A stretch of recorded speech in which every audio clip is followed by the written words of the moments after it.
Kita ke informasi lainnya pemirsa, perang di kawasan Timur Tengah belum juga usai. Terkait hal tersebut, Menteri Koordinator Perekonomian RI, Airlangga Hartarto menegaskan kebijakan kerja dari rumah atau work from home sehari setiap minggu berlanjut.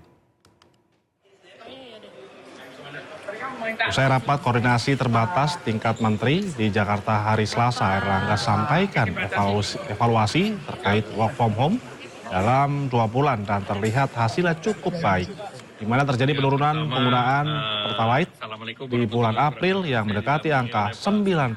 Menteri Tenaga Kerja, Pak Menteri Ekraf, evaluasi terkait WFH, work from home dalam 2 bulan dan terlihat hasilnya cukup baik, di mana juga terjadi penurunan penggunaan Pertalite di bulan April mendekati 9%. Jadi hasilnya cukup baik dan oleh karena itu tadi diputuskan untuk dilanjutkan. Meletusnya perang antara Iran AS dan Israel, seluruh sekolah di Iran tutup demi keselamatan anak-anak. Namun pendidikan tetap berlanjut melalui daring atau online.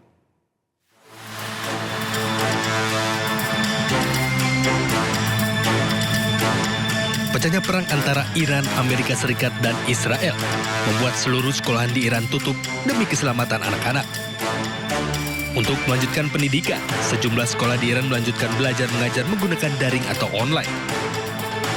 Perang Iran, Amerika Serikat, dan Israel hampir mengancam pendidikan anak-anak, namun pemerintah Iran terus melakukan terobosan agar proses belajar mengajar terus dilakukan. Sebelumnya Iran dikejutkan dengan serangan udara Amerika Serikat dan Israel. Pada 28 Februari lalu, ke sekolahan di kota Mina, Iran yang menewaskan 155 siswa dan 26 guru. Namun Amerika Serikat dengan tegas tidak bertanggung jawab atas serangan tersebut yang menimbulkan kecaman dunia.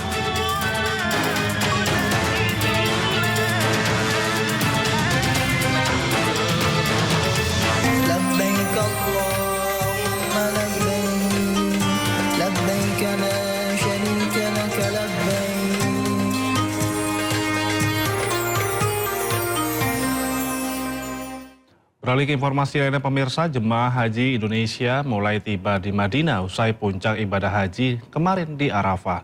Rangkaian ibadah haji kali ini dilanjutkan dengan melaksanakan lempar jumroh. Usai melaksanakan puncak haji dengan wukuf di Arafah dan mabit di Musdalifah, jemaah haji Indonesia kini bergerak ke Jamarat. Di Jamarat, jemaah melaksanakan ibadah lempar jumroh untuk kantong berikil sebelumnya telah disediakan oleh pemerintah Saudi, sehingga jemaah haji tak perlu mencari kerikil saat berada di Mina. Dalam ibadah jumroh, jemaah harus melempar 7 batu kerikil ke jumroh terbesar pada tanggal 10 Zulhijjah. Lempar jumlah dilanjutkan pada hari berikutnya untuk melempar batu ke arah ketiga jumroh atau kilar yang ada. Total batu kerikil yang dibutuhkan berkisar antara 49 hingga 70 buah, tergantung lamanya jemaah tinggal di Mina.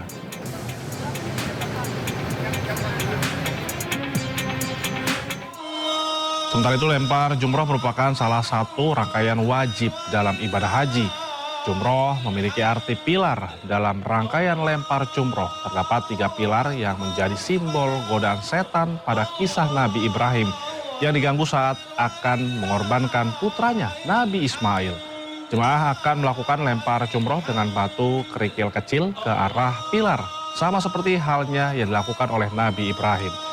Esensi dari ritual ini bukan untuk melampiaskan amarah secara fisik pada pilar tersebut, melainkan sebuah ibadah simbolis untuk melempar setan yang ada dalam diri kita seperti sifat egois, sombong, dan ketakutan yang menghalangi kita untuk berbuat baik.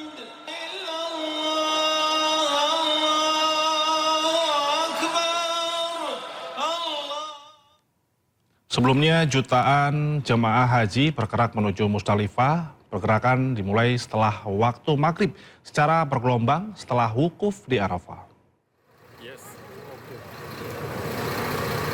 Di Musdalifah, jemaah melaksanakan rangkaian ibadah haji yaitu mabit. Mabit berarti menginap, bermalam atau singgah sejenak. Selain beristirahat, di tempat ini jemaah mengumpulkan kerikil yang akan digunakan untuk melempar jumroh di Mina.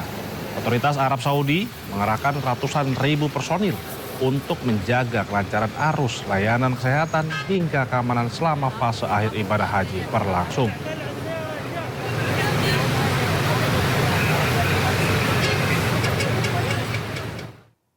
Pasukan keamanan haji Kerajaan Arab Saudi berhasil menangkap sejumlah penyusup. Penyusup ingin melaksanakan haji tanpa izin. Pasukan keamanan haji mengepung sebuah truk yang melintas dari Jeddah menuju Mekah. Truk pengangkut batu, namun saat dibuka ternyata di bawahnya terdapat ruang bersembunyi sejumlah penyusup haji. Pelaku berasal dari Mesir, ingin ibadah haji tanpa izin. Tahun ini pemerintah Kerajaan Arab Saudi mengetatkan keamanan. Denda haji tanpa izin mencapai 100 juta rupiah.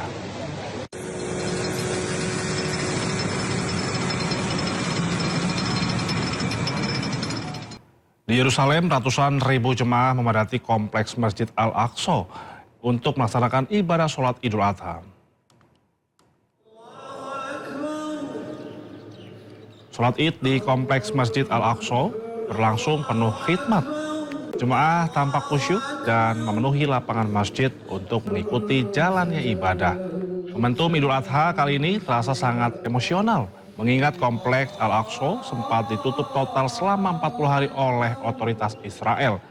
Penutupan yang bertepatan dengan Idul Fitri pada Maret lalu menandai sejarah kelam. Pertama kalinya situs suci disegel sepenuhnya sejak tahun 1967.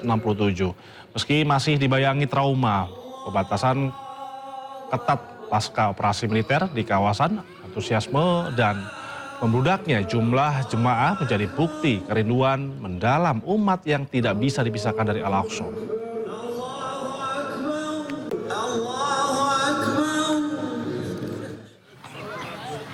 Sebelum ibadah dimulai, halaman masjid dipenuhi penjajah mainan anak-anak, menambah suasana penuh sukacita dan haru.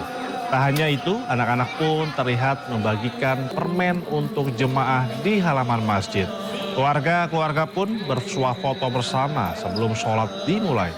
Iring takbir yang terus berkumandang, pemandangan ini menjadi simbol kemenangan moral bagi muslim setempat.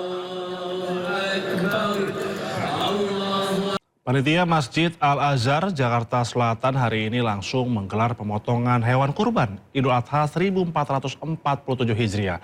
Selanjutnya panitia akan membagikan daging hewan tersebut kurban kepada yang berhak. Pemotongan hewan kurban baik sapi maupun kambing di Masjid Al-Azhar, Kebayoran Baru, Jakarta Selatan berlangsung sejak pagi atau usai dilaksanakannya sholat Idul Adha. Hewan-hewan kurban ini telah melalui pemeriksaan kesehatan dan dilengkapi surat keterangan bebas penyakit. Di antara hewan kurban ini juga merupakan sumbangan dari berbagai lapisan masyarakat, termasuk para tokoh yang berdomisili di sekitar wilayah Kebayoran Baru, Jakarta Selatan. Selanjutnya, daging hewan kurban akan disalurkan kepada yang berhak, baik langsung kepada masyarakat maupun yayasan. Selain itu, panitia kurban juga telah menyiapkan sistem pembuangan limbah dengan lubang berisi cairan pengurai agar tidak menimbulkan bau dan menjaga kebersihan area.